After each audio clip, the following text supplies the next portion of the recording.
Happy holidays to you and yours, and welcome to our Christmas edition, our Week 16 edition of the NFL Power Ranking Show, presented to you by Energizer. From our studios in Los Angeles, my name is Andrew Siciliano, the man on the other side of the screen right here, the man who made these power rankings, the man who, honestly, Eric, at home, I feel that at this point, you just go like, I don't know anymore. Just like, can we get to the playoffs? Like, I mean, can we just have these teams play meaningful games? I kind of feel like your frustration level must be at a holiday high. Yeah, I've got like the first tier, 1 and 2. The second tier, I don't know, maybe 20 teams or something like that. It's hard to decide who's number 3, 4, and split all these teams up. Very tricky time of the year. And listen, I'm not trying to be the Grinch here. What I'm saying is these last 3 weeks are going to be awesome. I can't wait to get to the postseason, but we have this point of the season now where, like, well, I think all of these teams are really good, and there are only a couple of teams that are really great. So let's show you the rankings. Eric, doing yeoman's work here, watching that Monday night game and maybe having to move a little bit of the furniture around the final room. We have the Niners and the Ravens. You can scan the QR code on the screen to get this on NFL.com. They are still 1 and 2, and the Cowboys, despite just playing one of their worst games of the year in Buffalo against a good Bills team, don't move. I don't get that. The Dolphins are up 1-4. The Eagles are down 1-5. And then the Chiefs, the Lions at 7, and then the Buffalo Bills rounding out the top 8. And what do you know, Eric, with the Niners still clearly at 1, and the Ravens dismantling the Jaguars Sunday night at 2, on Christmas night, we get our Super Bowl preview. It would have been better if it was New Orleans and the lights were going out, and this was the Har Bowl. But maybe we see this game in Vegas. Maybe we do. Yeah, this would be quite the preview. I feel like a kid again, right? I mean, just waiting for this. And this is the contest that I think will, kind of give us an idea of, of the two heavyweights right now, which one's standing taller. And as you pointed out, we could see them in not too long in the Super Bowl, the way the season has gone. So I worry a little bit about San Francisco's run defense. They lose those two defensive tackles. You've got a team in the Ravens that can run the ball. But on the flip side, they have another devastating injury at running back, Keaton Mitchell, last week. And don't overlook this one. He has been a spark plug for them, puts more burden, I think, on the shoulders of Lamar Jackson. But, even with some of these injuries, Andrew, I think we're looking at a grade A matchup here. This one's going to be fantastic. The present under the tree we've all been waiting for. Exactly. And this game is on Christmas night as your belly is full and the presents are open and you're at this point sleeping on the floor and the kids are playing with their new toys, and then you're mad at grandma for giving a toy that makes noise, and then you're already thinking, how do I put this toy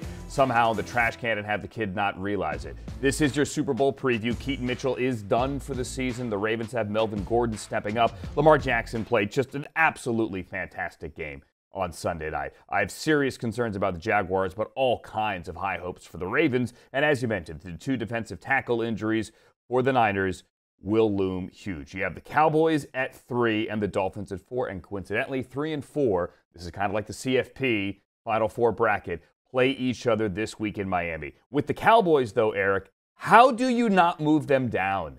I mean, the game was over in 5 minutes in Buffalo, and they did not show up, and they don't move this week. Yeah, I guess I still have reservations a little bit about the Dolphins. Look, I mean, they put together a terrific game plan, beat two struggling quarterbacks and an offense in the Jets that hasn't done much all season.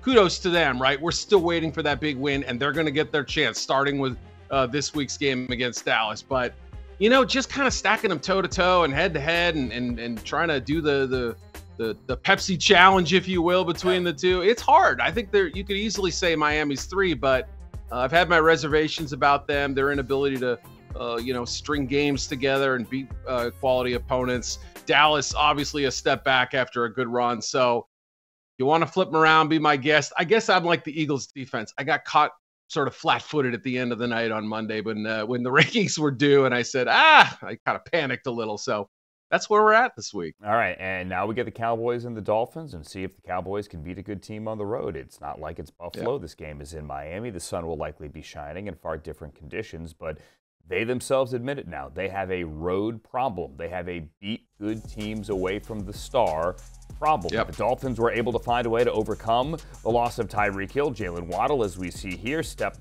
right in. And even though they have those defensive injuries, you are still holding firm here with the Dolphins as your fourth best team. Yeah, I didn't see the owner dancing the way he did there. Maybe I would have bumped him up had I known that. But ownership battles, head-to-head battles aside, I mean, I do think Miami's in an interesting spot here.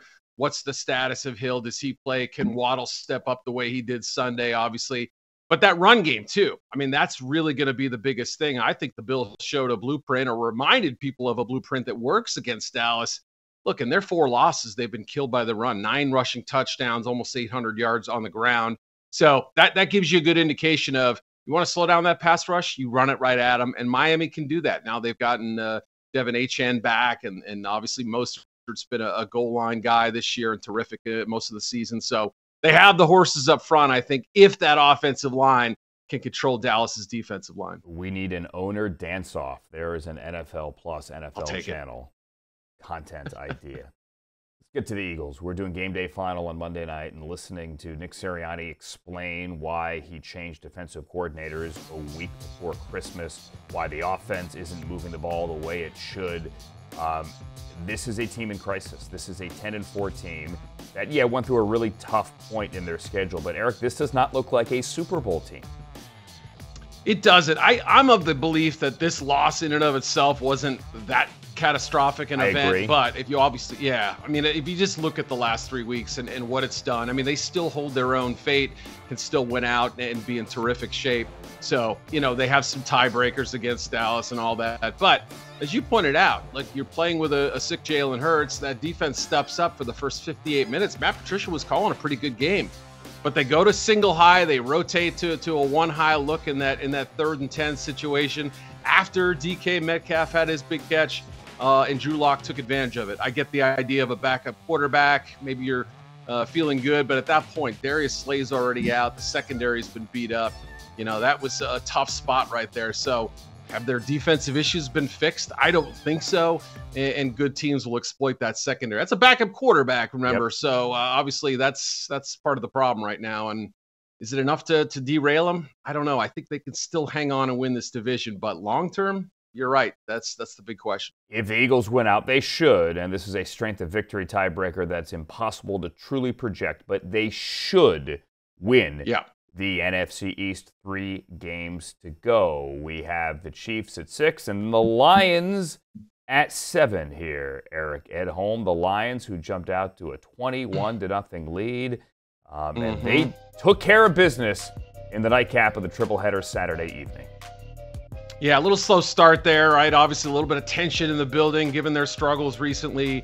The 2 tough games against the Bears, one they pull out, one they didn't. I think everybody was a little nervous, but they explode in the second quarter. And then these strange third quarter lulls that they have, I can't figure it out. You'd think, a caffeine-fueled halftime speech by Dan Campbell might get the guys breaking doors down, but that didn't occur. I don't know what it is. All season, they're minus 42 in point differential. They're plus 90 something in the other 3 quarters. But if they could figure that out, that's a big deal right there. Defensively made some strides, I thought, against Denver. But yeah, that was a get-right game for them, and they had to have it, I felt like. And why did I not move them up? It's just sort of same thing with the Chiefs there. I could have flipped them, but didn't ultimately feel like they'd done enough.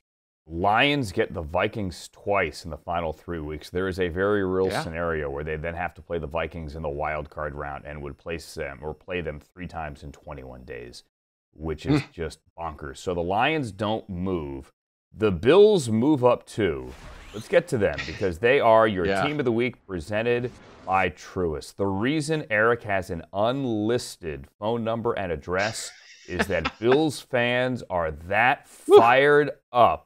Look, 10 days ago, people thought Sean McDermott was going to get fired and this team is going to get blown up in the offseason. Now Bills fans are angry at home that you only have them at number 8. Andrew, don't be coming in here with your perspective and all that stuff, right? Your reason take. I don't have any time for that, right? I'm busy fending off these Bills fans who want me to put them right there between the I don't know, the Dolphins and the Cowboys maybe. Look, the last 3 games have been important, even with the loss against the Eagles. They showed they can go toe-to-toe with some of the best teams. And Sunday, that run game, I mean, Josh Allen was back in a rocking chair. 7 completions? You tell me pregame that Josh Allen's going to have fewer than 10 completions and they're going to win going away. I wouldn't wonder, okay, how many defensive touchdowns did they score? No, it was just a ground game. So it was a terrific attack there. I moved them up 2 spots. Felt like that was a good balance between where they are as a team and what they've done in the past, 6 losses. But Bills fans care to disagree. And maybe they're right, Andrew. They're just not even in the playoffs yet. But if they get in, as I wrote this week, maybe they're the team that can just, go 2020 Tom Brady and come from a 5 seed, let's say, or somewhere below the top 4 and race to a Super Bowl. They're that good. Nobody wants to play the Buffalo Bills. Period. Right. Full stop. Nobody. Yep. At all. And what a difference 3 weeks make. They are 8-6, but if the playoffs were to start today, they don't. They don't. Right. The Bills would not be in. Right? They are the 9 seed, right? I'm looking at my standings. They are the 9 seed in the AFC behind the Houston Texans at 8. But nobody wants to play the Bills, including probably the Chargers with their interim head coach. That game Saturday evening, a Peacock exclusive. This is the NFL Power Ranking Show presented by Energizer. Coming up next, where are the Browns after another heart-stopping finish over the team in Ed Holmes' backyard? That's coming up next.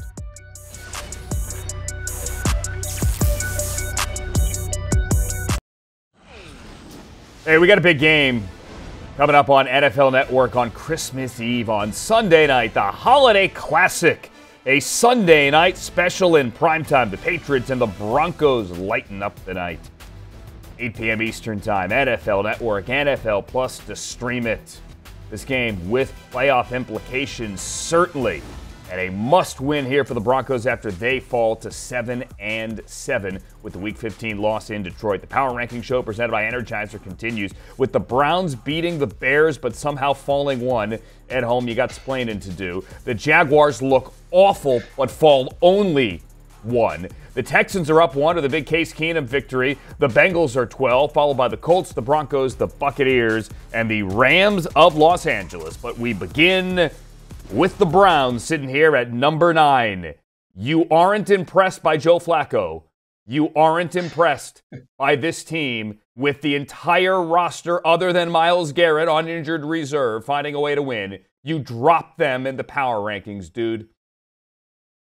That's why I did it, right? Everybody's banged up and they barely beat the Bears. Bears have actually been, they win and they find ways to do it. And it's incredible. Like, I keep saying to myself, am I sure they're a top 10 team? I've had to ask myself about the Browns seemingly every week. And given the way their defense plays, given the way they find ways to gain yards and in this case, come back from a 17-7 deficit against a team that's played good football lately, you got to give them some credit. But I ask myself, are they better than the Bills? Are they more dangerous than the Bills, my number 8 team?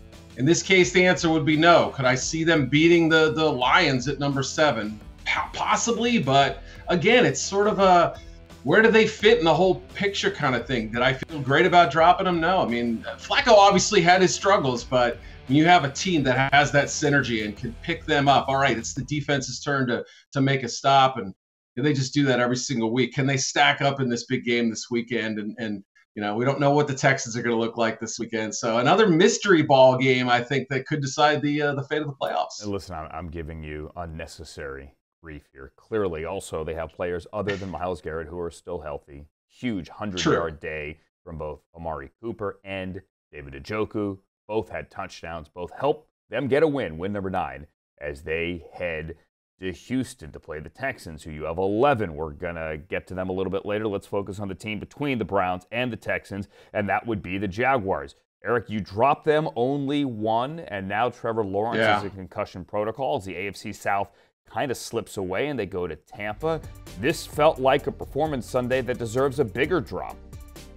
Yeah. Had, I think we known a little bit more about the status of C.J. Stroud when I wrote these and when I did this, I probably would have dropped him another spot. Texans barely win in overtime. It was one of those things where you said, who do I trust right now more? And I would say I would still, believe it or not, trust the Trevor Lawrence-led Jags than I do with the question mark-led Texans. Maybe Stroud will come back and be terrific, but right now the Jaguars still have a lot of soul searching to do, and Lawrence is probably at the center of that. I mean, the 2 fumbles were critical.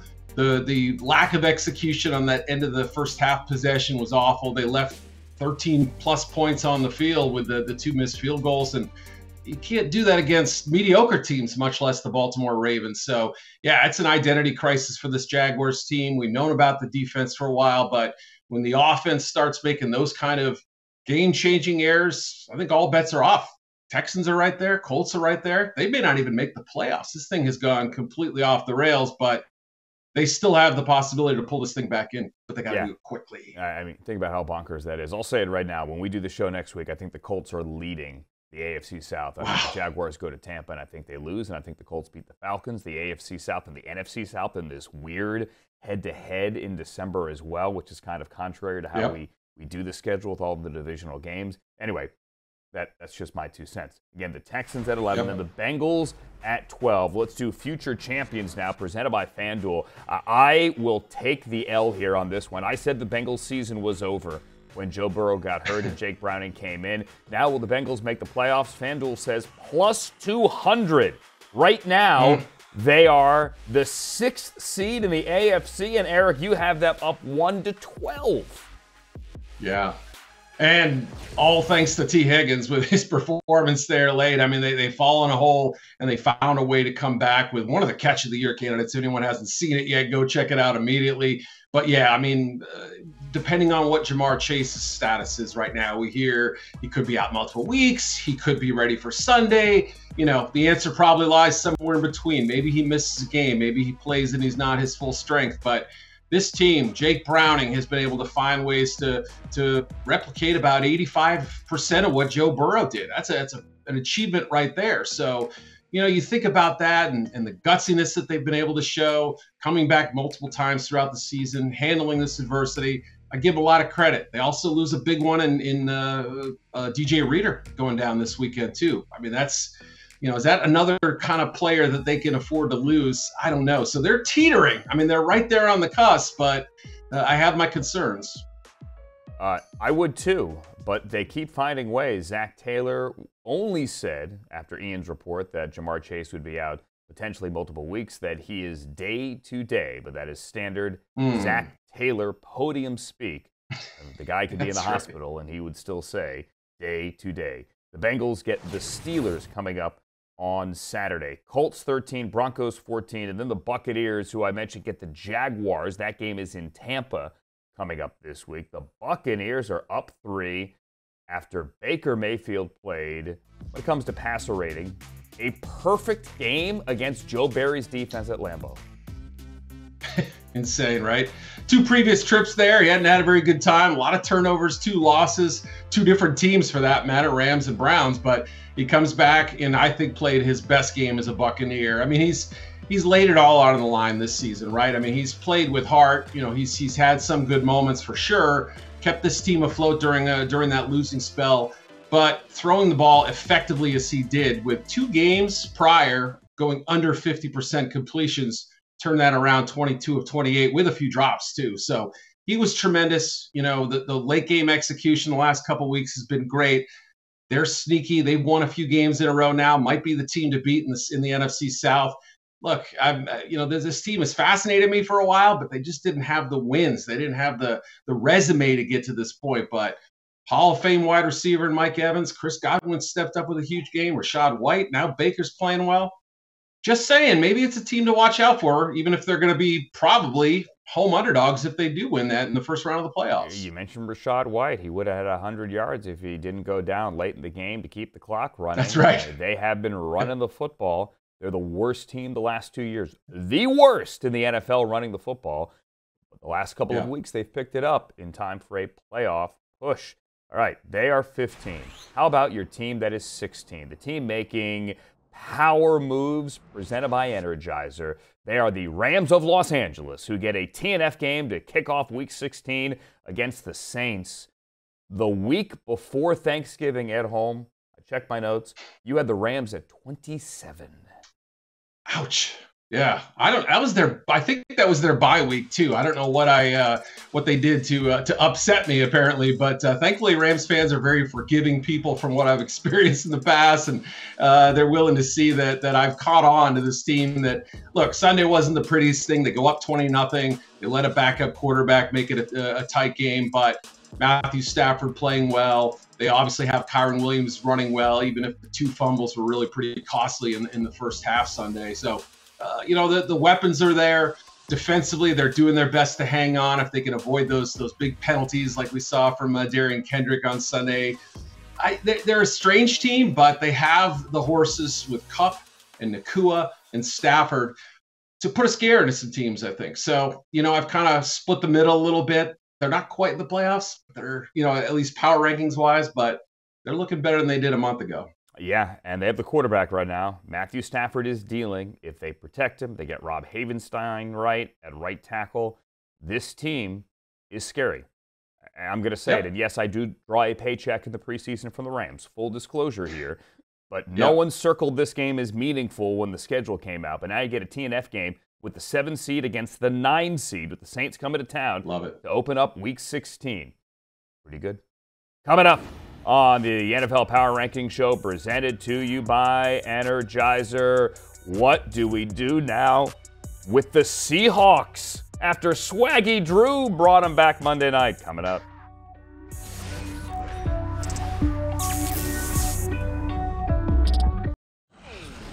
It's the NFL Power Ranking Show presented by Energizer. The Seahawks are up 2 after their big win on Monday night, followed by the Vikings at 18, the Packers, the Steelers with Mason Rudolph down 6, and then the Saints at 21, the Falcons, the Raiders, and the Chicago Bears. Eric Edholm does the numbers, and he is here to take your holiday grief. Eric, the Seahawks move up only 2, despite the fact they stunned the Eagles, despite the fact that they are now the 8th seed in the NFC with a bad tiebreaker against the Rams, potentially, but they are the 8th seed. Yeah, got to finish ahead of the Rams. Lost the season series to them, but they'll take what they got Monday night, even if it was Drew Lock's possibly last appearance of the season. I mean, Geno Smith expected to come back, but, Lock gets in there, takes a little while to get going, and then has that memorable drive at the end there, 2 3rd and 10s, one to DK and one to Jackson Smith and Jigba for the win. And, it just brought some life back to this team that had taken it on the chin a little bit. They lost a tough one in Dallas. Things haven't really gone their way since the week 4 bye. So, I mean, yeah, it was a huge win for them. Kenneth Walker running big. And, we'll see if they can get it. I mean, again, I have my reservations about this team, but those 3 wide receivers, and if they get the passing game going again and keep it hot with Geno back, I think they'll have a chance. They have a chance, and again, the Rams tiebreaker is deadly. They got swept. However, the schedule does set up nicely. At Tennessee, home for Mason Rudolph or Kenny Pickett, and then at Arizona to close it out. I'm telling you, there is a chance for the Seattle Seahawks. I think a little bit less of a chance, however, for the Green Bay Packers. Just a bad weekend for them. They fall 3. They are now number 19. How they're going to fix these defensive issues. It was always about how bad the run defense was. Now you can add the secondary from really the fourth quarter against the Giants carried over into Sunday. I mean, that was a tough look for them. They got dissected. And so, yeah, I mean, I think the backfield hasn't been healthy now since really the beginning of the season. Yes, you have some of these young weapons like Jaden Reed stepping up and Jordan Love can still make plays. But if that defense isn't fixed, consider me very worried about this club. Yeah, I am very worried about the Green Bay Packers when, once again, Matt LaFleur has to do the "No, I'm not firing Joe Barry" press conference on Monday. The rest of the power rankings from 25 on down have the Titans, the Jets, the Chargers, and the Giants. Arizona's at 29, the New England Patriots, the Washington Commanders, and you didn't give the Panthers any movement despite the fact that they won a game. Bah humbug to you, Ed Holm. That would mean putting the 4-win Commanders down below them, which, hey, that would be quite the statement, and maybe it's true, but we'll see. One more win, and then we'll get them out of that 30-second spot. You are mean to the Panthers. Eric Ed Holmes' Power Rankings at NFL.com/Power Rankings any day of the week. Eric, happy holidays. Merry Christmas to you and your family and everyone out there as well. We'll see you the day after Christmas. So long, everybody.